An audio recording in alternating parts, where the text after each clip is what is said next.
pense que c'est une des meilleures choses. Alors, je vais l'ouvrir au hasard.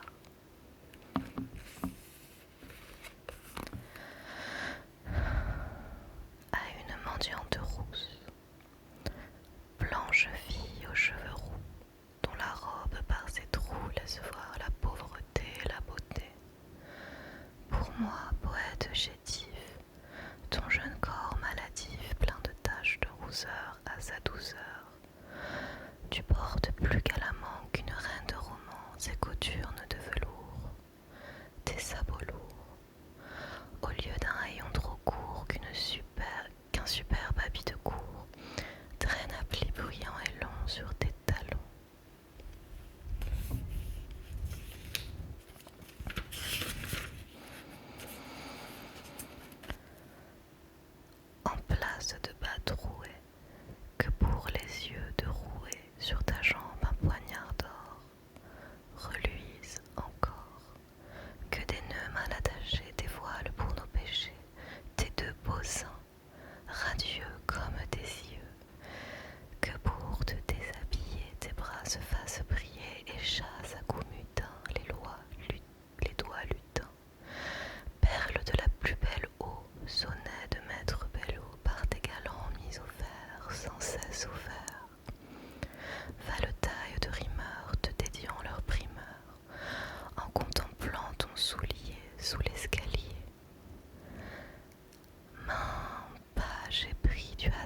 lentement comme une grande alcôve, et l'homme impatient se change en bête fauve.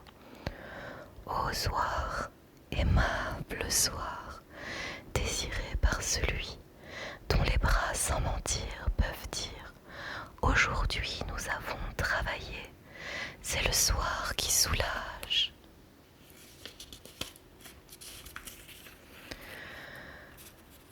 Les esprits que dévore une douleur sauvage, le savant obstiné dont le front s'alourdit, et l'ouvrier courbé qui regagne son lit.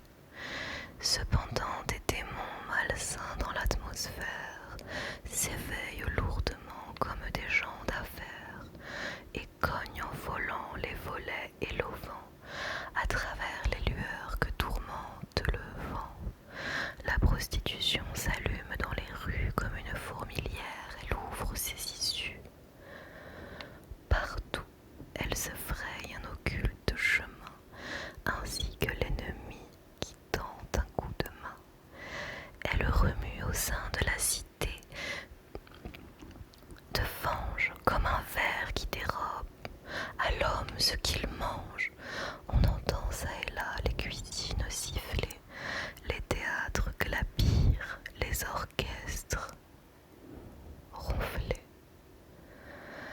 Les tables d'hôtes dont le jeu fait les délices s'emplissent de catins et d'escrocs leurs complices, et les voleurs qui n'ont ni trêve ni merci vont bientôt commencer leur travail, eux aussi, et forcer doucement les portes et les caisses pour vivre quelques jours et vêtir leur maîtresse. Recueille-toi, mon âme, en ce grave moment, et ferme ton oreille à ce rugissement. C'est l'heure où les douleurs des malades s'aigrissent. La sombre nuit les prend à la gorge, ils finissent leur destinée et vont vers leur gouffre commun. L'hôpital se remplit de leurs soupirs. Plus d'un ne viendra plus chercher la soupe parfumée au coin du feu le soir auprès d'une âme aimée. Encore la plupart n'ont-ils jamais connu la douceur du foyer et n'ont jamais vécu. Le crépuscule du matin, la diane chantait dans les cours des casernes et le vent du matin soufflait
cauchemar d'un point despotique et mutin t'a-t-il noyé au fond d'un fabuleux Minturne?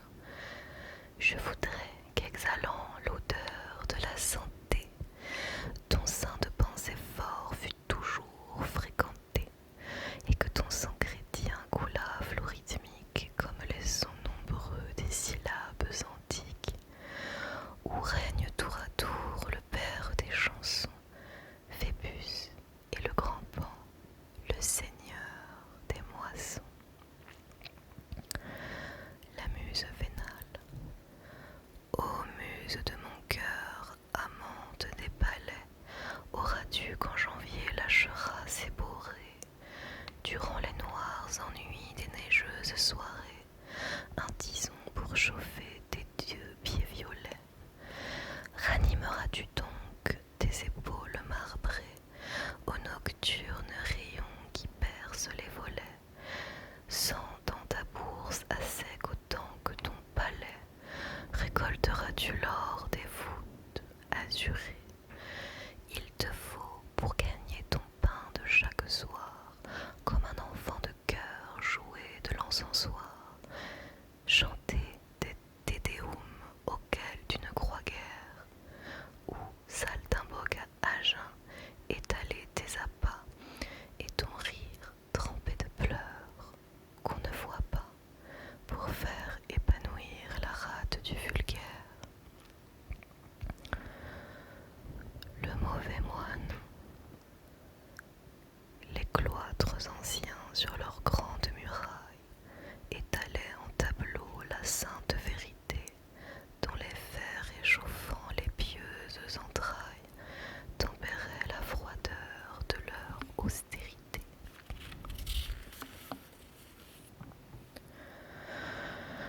En ces temps où du Christ florissaient les semailles, plus d'un illustre moine aujourd'hui peut citer, prenant pour atelier le chant des funérailles, glorifier la mort avec simplicité. Mon âme est un tombeau que, mauvais cénobite, depuis l'éternité je parcours et j'habite. Rien n'embellit les murs de ce cloître odieux. Ô moine fainéant, qu'en saurais-je donc faire du spectacle vivant de ma triste misère, le travail de mes mains et l'amour de mes yeux? L'ennemi. Ma jeunesse ne fut qu'un ténébreux orage, traversé çà et là par de brillants soleils. Le tonnerre et la pluie ont fait un tel ravage qu'il reste dans mon jardin bien peu de fruits vermeils. Voilà que j'ai touché l'automne des idées, et qu'il faut employer la pelle et les râteaux pour rassembler à neuf les terres inondées, où l'eau creuse des trous grands comme des tombeaux. Et qui sait si les fleurs nouvelles que je rêve trouveront dans ce sol lavé comme une grève le mystique aliment qui ferait leur vigueur. Ô douleur, ô douleur, le temps mange la vie et l'obscur ennemi qui nous ronge le cœur. Du sang que nous perdons croît et se fortifie. Le guignon. Pour soulever un poids si lourd, Sisyphe, il faudrait ton courage, bien qu'on ait du cœur à l'ouvrage. L'art est long et le temps est court.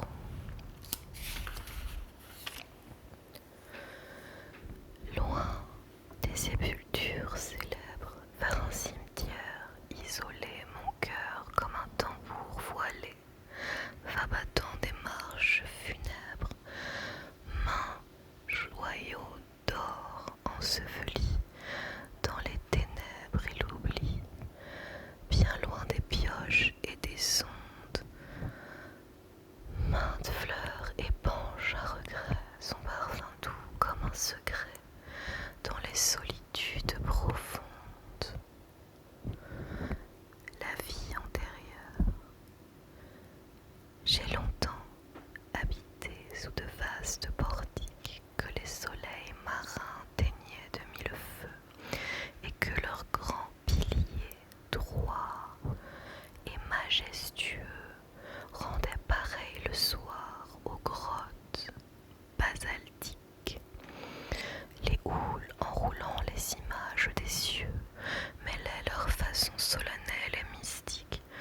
promenant sur le ciel des yeux appesantis par le morne regret des chimères absentes, du fond de son réduit sablonneux.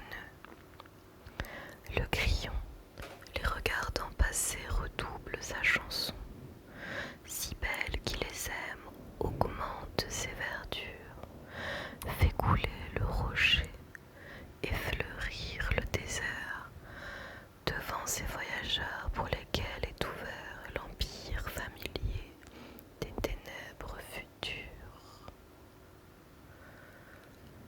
L'homme et la mer. Homme libre, toujours tu chériras la mer. La mer est ton miroir, tu contemples ton âme dans le déroulement infini de sa lame, et ton esprit n'est pas un gouffre moins amer. Tu te plais à plonger au sein de ton image, tu l'embrasses des yeux et des bras, et ton cœur se distrait quelquefois de sa propre rumeur, au bruit de cette plainte indomptable et sauvage. Vous êtes tous les deux ténébreux et discrets.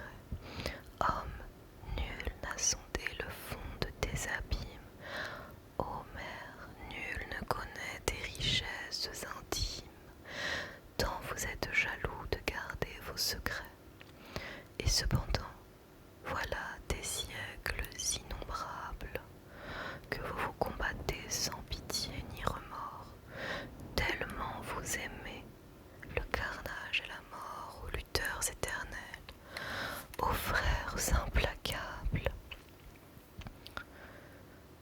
Don Juan aux enfers. Quand Don Juan descendit vers l'onde souterraine, et lorsqu'il eut donné son obole à Charon, un sombre mendiant, l'œil fier comme Antisthène, d'un bras vengeur et fort saisit chaque aviron. Montrant leurs seins pendants et leurs robes ouvertes, des femmes se tordaient sous le noir firmament, et comme un grand troupeau de victimes offertes, derrière lui traînait un long mugissement. Sganarelle en riant lui réclamait ses gages, tandis que Don Luis, avec un doigt tremblant, montrait à tous les morts errants sur les rivages le fil audacieux qui railla son front blanc. Frissonnant sous son deuil, la chasse des maigres Elvire, près de l'époux perfide qui fut son amant, semblait lui réclamer un suprême sourire où brilla la douceur de son premier serment.